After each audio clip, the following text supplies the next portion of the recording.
Wahyu itu di dalam kitab-kitab perjanjian baru. Kitab Wahyu itu kitab terakhir. Jadi setelah kitab Wahyu tidak ada kitab lain yang diinspirasikan oleh Roh Kudus, yang dituliskan oleh penulis sebagai dasar iman, sebagai sumber liturgi, sebagai pola atau cara hidup orang Kristen dari abad pertama sampai sekarang. Jadi, kitab Wahyu adalah kitab terakhir. Ditulis sekitar tahun 90-an, jadi untuk generasi kedua setelah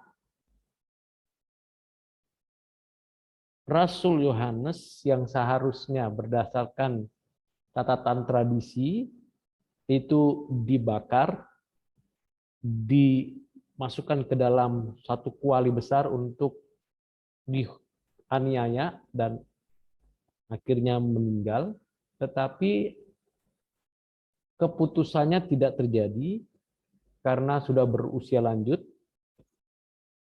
Kira-kira sudah umurnya 75 atau 80-an. Dan kemudian di Pulau Patmos mendapat penglihatan dan dituliskanlah di kota Efesus surat atau kitab Wahyu. Topik utama dari kitab Wahyu itu adalah lebih dari pemenang. Penghiburan bagi orang Kristen yang berada dalam penganiayaan.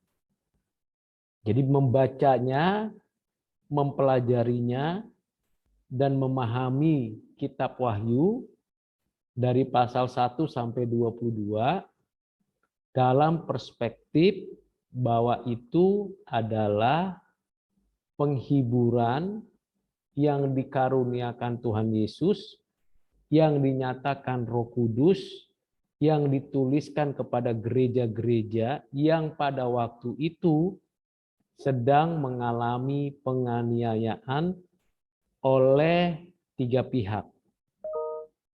Pihak pertama adalah kelompok agama Judaisme.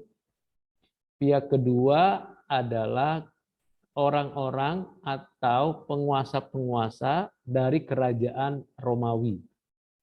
Pihak ketiga adalah para penyesat yang menyesatkan gereja. Dalam kondisi seperti itulah Tuhan menyatakan pewahyuannya dan Tuhan menyatakan rancangan kehendaknya untuk dituliskan untuk gereja-gereja supaya menang menghadapi segala aniaya dan mendapatkan penghiburan dari Allah di dalam dan melalui Tuhan Yesus Kristus yang diterapkan oleh Roh Kudus. Di dalam kitab Wahyu, seluruhnya lebih dari 90% latar belakang dasar dari kitab Wahyu itu dituliskan pertama dari seluruh pengajaran Tuhan Yesus yang dituliskan di dalam keempat Injil, terutama Injil Yohanes, dan latar belakang dari seluruh kitab-kitab yang ada dalam Perjanjian Lama. Baik yang langsung maupun tidak langsung. Oke. Di dalam kitab Wahyu ada yang disebut paralelisme. Jadi melihatnya ada paralelnya. Pada saat yang sama terjadi juga peristiwa yang sama di pasal-pasal. Ada 7 paralelis di dalam seluruh kitab Wahyu. Dan ketika kita membaca angka dan huruf dan simbol-simbol itu harus dilihat merujuk pada dua hal. Konteks zaman, waktu penulisan itu, dan perjanjian lama. Jadi tidak ada yang lain. Di sana menjelaskan tentang siapakah Kristus yang berkuasa, berdaulat, menguasai, memimpin atas gerejanya, yang menyatakan penghiburan bagi gerejanya, dan yang membawa gerejanya ke dalam langit dan bumi yang baru. Di dalam kitab Wahyu, kita juga sudah belajar bahwa ada simbol-simbol yang tadi saya katakan itu berkaitan dengan perjanjian lama. Terutama kalau bicara angka. Angka 1, angka 2, angka 3, angka 4, angka 5, angka 6, angka 7, angka 12, angka 666, dan angka 144.000, angka 12, itu berkaitan dengan pribadi manusia. Tidak berkaitan dengan setan. Setan, ya setan. Atau disebut ular, naga yang tua. Kalau kita lihat konteks sekarang saat ini bahkan banyak orang yang menafsir keliru dan menyesatkan. Misalnya angka 666, itu bukan angka setan, itu angka untuk kekaisaran Romawi, yaitu Nero. Jadi itu bukan angka untuk setan. Jadi ini mesti dikasih tahu. Setan ya setan, roh jahat ya roh jahat. Mengapa disamarkan? Itu berkaitan dengan konteks waktu itu gereja dalam penganiayaan. Angka 12 berkaitan dengan suku Israel, tetapi kalau kita baca Wahyu pasal 7 dan Wahyu pasal 9, kita menemukan juga bahwa ada suku-suku dari Israel yang tidak terhisap di dalam konteks penyelamatan. Misalnya, atau bisa disebut langsung suku Dan. Kita bisa lihat, kita bisa baca, kita bisa periksa. Di dalam kitab Wahyu ada nubuat dan ada peristiwa yang sudah sedang akan terjadi. Sudah, sedang, dan akan terjadi. Yang akan terjadi dan belum kita bisa saksikan itu Wahyu pasal 21 dan 22.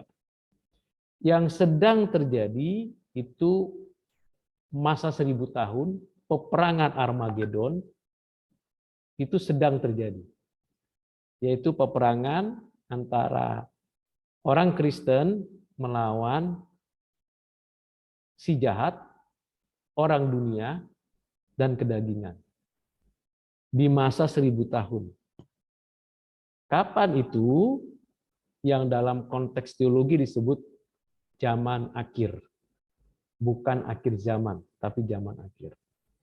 Nah, itulah peperangan Armageddon, di mana kita sekarang sedang berperang melawan setan, roh-roh jahat, melawan orang-orang dunia, melawan para penyesat yang masuk ke gereja. Bagaimana taunya? Baca Wahyu 2 dan Wahyu 3.